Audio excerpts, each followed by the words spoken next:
I drove 2 hours, then flew 1,000 miles, then drove another hour and a half to be here. But that's not the crazy part. The crazy part is that I'm just gonna reverse this trip and head right back home today.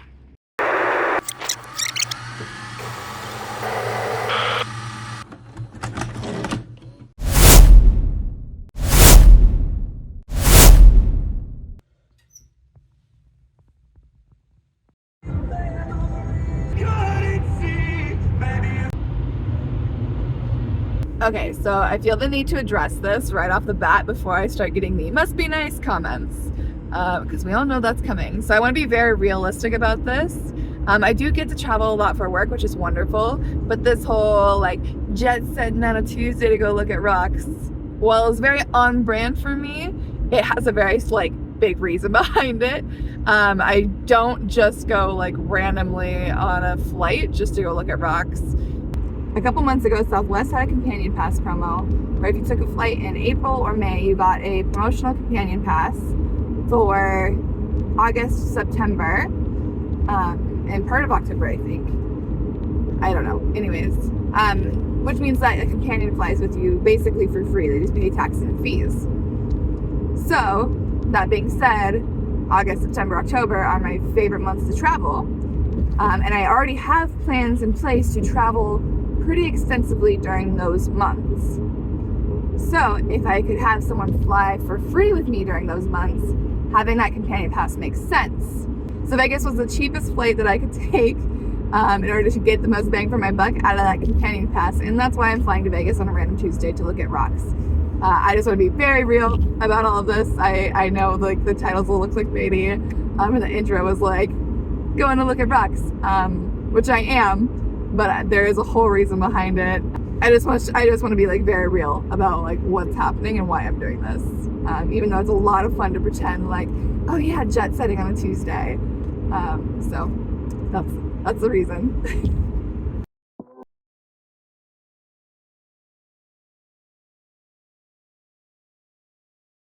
Here we go. It's gonna be a long day.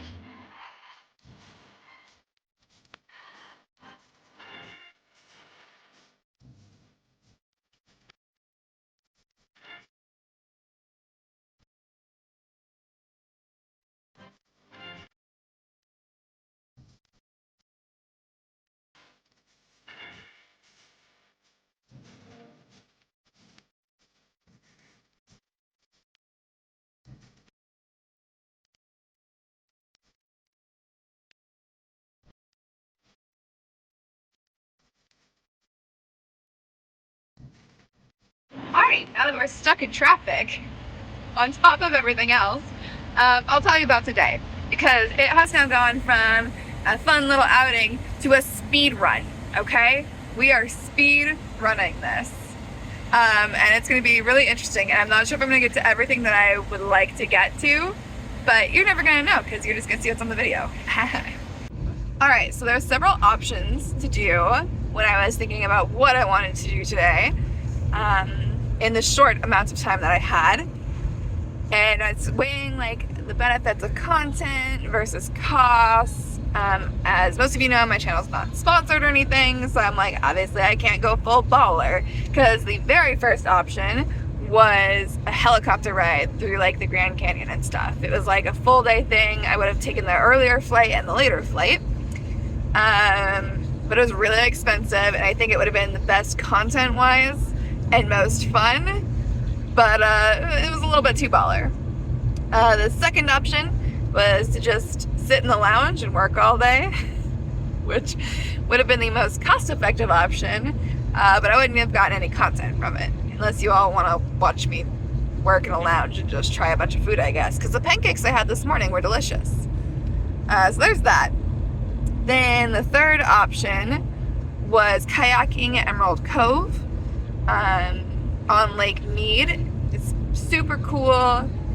And it would have been like cheap, so it would have been like more cost effective, and I think it would have made cool content. I'm just not a water sports girly. I didn't want to like go on the water and then get back on a plane, so I was like, fourth option was Hoover Dam, which I love Hoover Dam. I love visiting. It's so cool. It's very time efficient. But content wise, you're not allowed to like film on like the jam tour and stuff. And luckily, you know, like obviously my rental car and stuff was late and you have to have like timed admission. So that would have been like a bummer if I missed that. So what I have decided on is Valley of Fire State Park.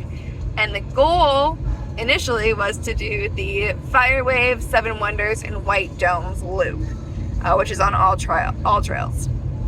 However, now it is 3 hours past the time I landed, and I have to head back in 2 hours, and it's a 3.5 mile trail on all trails, which means it's like a 5 mile trail.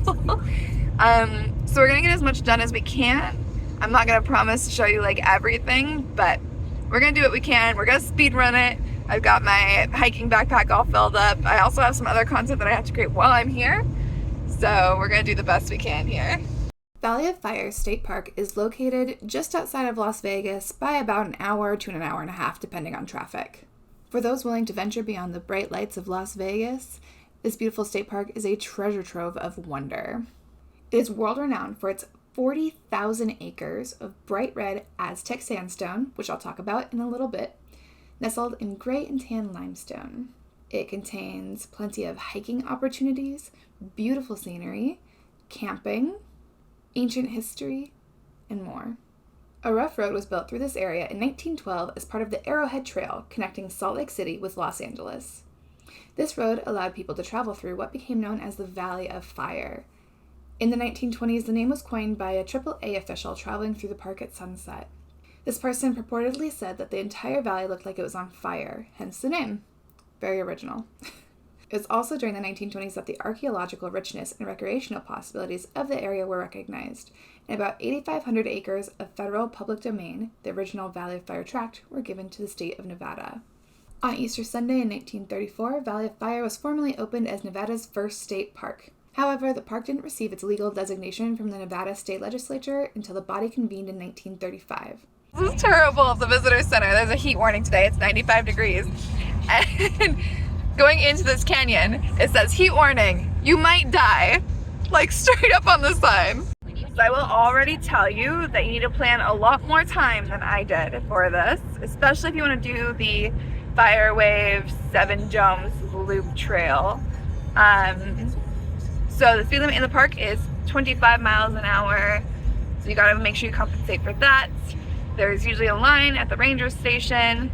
Yeah, so you definitely want to give yourself some cushion, because I definitely do not have cushion. Alright, so it is May 14th today, which is fine. It's 95 degrees here in Vegas. And I will note that the Fire Wave and the Seven Wonders loop is closed from June 1st to September 30th due to high temperatures, according to this handy-dandy pamphlet. So if this is something you're wanting to do, I definitely recommend doing it during the winter. But right now we're just admiring these beautiful sandstone layers. Pretty amazing, huh? I'm loving it.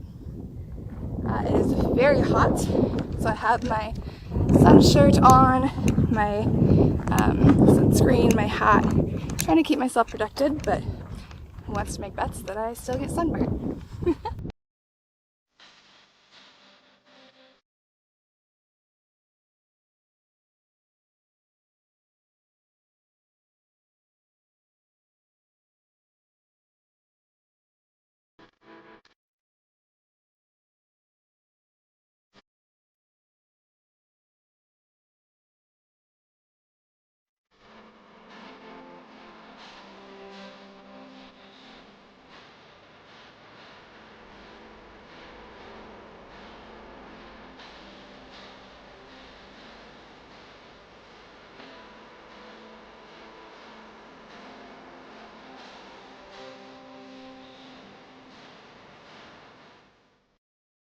Welcome back to the Rock Record. Let's talk rocks.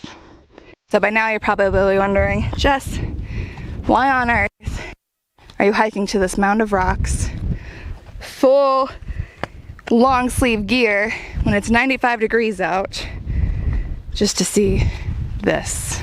Welcome to the Fire Wave. Have you ever felt like you were transported to another planet? A world where the landscapes are so surreal and otherworldly that it seems almost alien? Well, there's a place right here on Earth that will make you feel that way, the Valley of Fire State Park here in Nevada. The rock star of the show here is the Aztec Sandstone, a vivid red rock formation that dates back to the Jurassic period around 180 to 190 million years ago. At that time, this area was a vast desert with towering sand dunes, much like the Sahara today, which were eventually compacted and cemented into the sandstone we see today. You can see evidence of these dunes in what we call cross-bedding, where you can see the results of the wind shifting directions all of those millions of years ago. But what gives these rocks this fiery red color? The answer lies in iron oxide, or hematite, present within the sandstone. As groundwater flowed through the rock, it carried and deposited iron oxide, and exposure to the elements allowed this rust to stay in the rocks with its characteristic red color. To truly appreciate the wonders of Valley of Fire, we need to dig deep into its geologic history, which spans hundreds of millions of years. Around 540 to 250 million years ago, during the Paleozoic era, this region was covered by a deep ocean basin. As time passed, tectonic forces thrust the ocean floor upward, creating the gray limestone surrounding the park. In this limestone, you can actually find fossils of sea life that flourished during that time. Pretty cool. During the Mesozoic era, between 250 and 66 million years ago, the age of the dinosaurs, massive sand dunes formed in this area. Over millions of years, these dunes were compacted and cemented into the vibrant red and white Aztec sandstone that dominates the park today and that you see all around. These sandstone layers were later folded, faulted, and eroded by wind and water, sculpting them into these incredible formations that we see today, like this one behind me. So what makes this park so special? One of the most iconic formations in the park is the fire wave. The stunning swirl of red, pink, and white sandstone looks like petrified ocean wave frozen in time. These colors are a result of different minerals like iron oxide and manganese that have been deposited and oxidized within the rock over millions of years. As we venture deeper into the park, we come across these incredible slot canyons. These narrow, winding pathways have been carved by the relentless force of water, smoothing and shaping the sandstone into intricate textures and patterns. Now, in contrast to the fiery reds we see, the park also features the white domes, a collection of pale sandstone formations that offer a striking contrast to the surrounding landscape. Nearby, you'll find the beehives, a group of rounded sandstone structures that resemble, well, beehives. One of the park's most intriguing geologic features are the compaction bands. These are thin, vertical fins of rock that rise from the sandstone, forming a mesmerizing checkerboard pattern. These bands were created by immense compressional forces that once squeezed and compacted the sand grains within the rock. But Valley of Fire isn't just about the rocks. It's also a window into the ancient past. For thousands of years, this area was home to the various indigenous cultures who left their mark in the form of petroglyphs etched in the sandstone. At Atlatl Rock, you can see a stunning example of these rock carvings, including the description of an atlatl, a prehistoric spear-throwing device used for hunting. These petroglyphs offer a glimpse into the lives and cultures of the people who once called this rugged landscape home. The park also bears witness to a time when dinosaurs roamed the earth. Fossilized footprints have been found within the Aztec sandstone, reminders of ancient creatures that once walked these very sands. Now, before you set out into this geological wonderland, there are a few things that you need to keep in mind. First and foremost, don't do what I'm doing because it's embarrassing. First and foremost, bring plenty of water. Valley of Fire is located in the Mojave Desert, and the high temperatures and low humidity can quickly dehydrate even the most seasoned hikers, which I am not. Secondly, wear appropriate footwear and clothing. The terrain can be rugged with sharp rocks and uneven surfaces, so sturdy hiking shoes are a must. And don't forget to protect yourself from the sun with a hat, sunglasses, and sunscreen. Please don't hit the rental car. Please don't hit the rental car. Pretty cool. Very red. So I need you all to do me a favor. Look at how red my face is right now. Okay? And next time I get a harebrained idea to fly down and hike in the middle of the desert when it's 96 degrees, I need you to like send me screenshots of this or something, or like a recording. Be like, Jess, you're a dumb bad word. Do not do that. You were so miserable last time. To do the helicopter tour or the Emerald Cove instead. okay? I need you all to remind me that, like, because we all know that I'm gonna get another harebrained idea. And we're like, you know, it would be fun. Let's go hike the Sahara Desert during its hottest time and talk about sand dunes. And I'm gonna need you guys to keep me straight here, okay? Valley of Fire State Park is a true geological gem, a place where the forces of nature have created a landscape that seems almost otherworldly. But don't just take my word for it. Plan your own adventure and experience the wonders of Valley of Fire for yourself. And remember, this is just one of the many incredible geological destinations waiting to be explored. I hope you all enjoyed the latest rock record. Be sure to subscribe to join us on more geological adventures and uncover the stories hidden within the rocks and landscapes of our incredible planet. Together, we'll learn, explore, and appreciate the beauty and power of nature's geological masterpieces. Until next time, see you then.